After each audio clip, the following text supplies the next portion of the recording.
Hi അസ്സലാമലൈക്കും.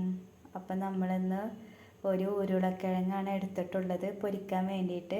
അതിലേക്ക് നമ്മൾ മഞ്ഞൾപ്പൊടി, മുളക് പൊടി, ചിക്കൻ മസാലയും ഉപ്പും ആവശ്യത്തിന് ഇട്ട് കൊടുത്തിട്ടുണ്ട്. നമുക്കിത് പൊരിച്ചെടുക്കാം.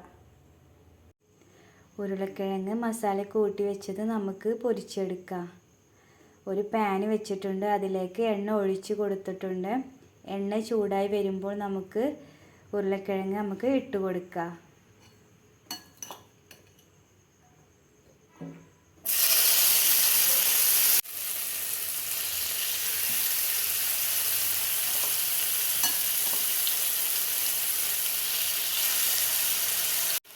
നമ്മളെ മക്കൾക്കൊക്കെ ചോറിൻ്റെ കൂടെ കഴിക്കാൻ ഇഷ്ടമാവും.